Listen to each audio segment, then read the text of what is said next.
One night, the French zoologist Yves Delague is woken up by a knock on the door. It is the caretaker, telling him to get up as a friend has fallen ill. Delague gets out of bed, dresses, and quickly walks into his dressing room to wash his face with a wet sponge. The sensation of cold water wakes him up. He is in fact lying in bed, undressed. There was no one knocking at the door. The whole experience had been a dream. Minutes later, there is another knock at the door.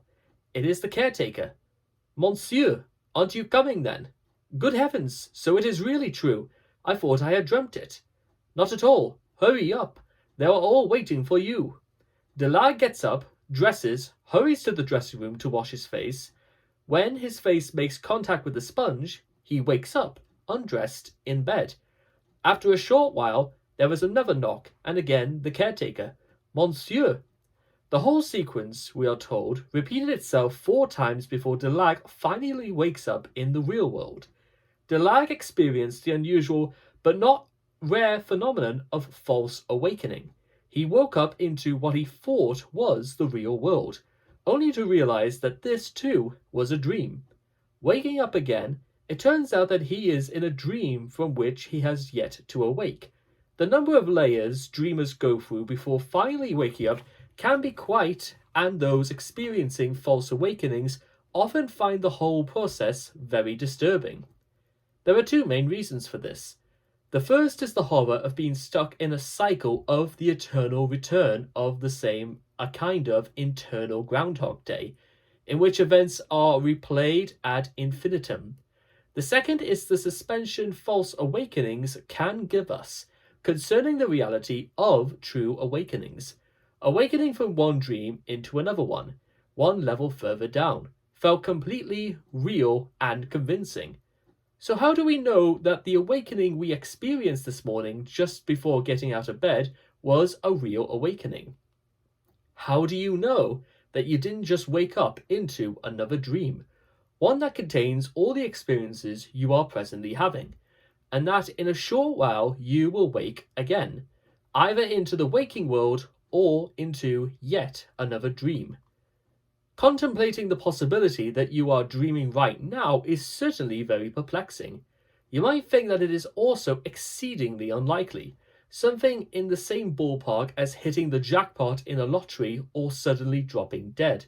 There are various things that are theoretically possible, even though their probability is very low, such as a monkey randomly hitting on a typewriter, writing out the complete works of Shakespeare, or the sudden disappearance of objects due to an effect called quantum tunneling.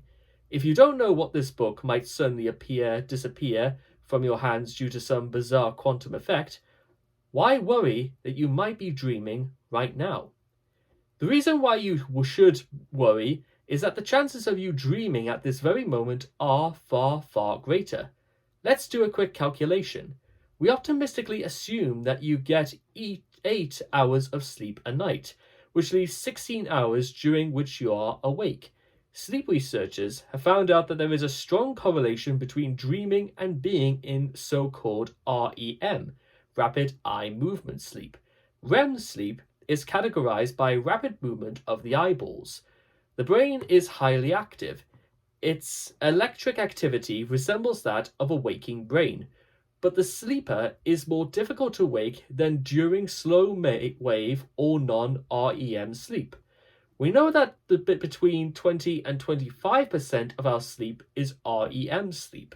Taking the lower value and assuming that you are always only dream during REM sleep, this gives us 1.6 hours of dreaming every night, as there are therefore 1.6 hours of dream consciousness for every 16 hours of waking consciousness. This means that your chance of dreaming at any given moment is 1 in 10. This is quite a high probability.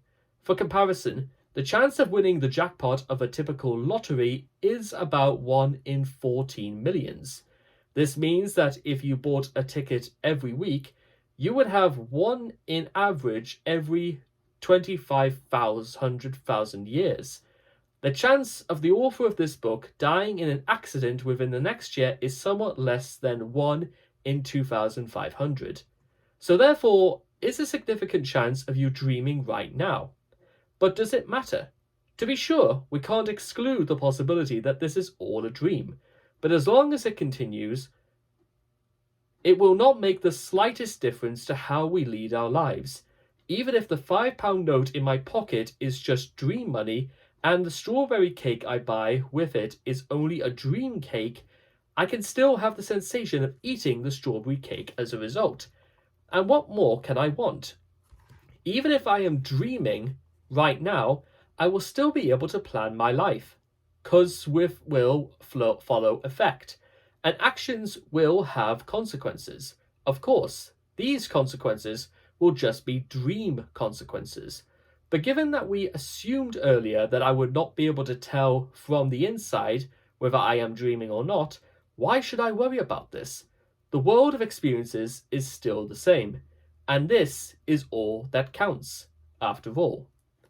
And that, ladies and gentlemen, reading from Jan Westenhoff's Reality, his short introduction, is going to be my thought for the day.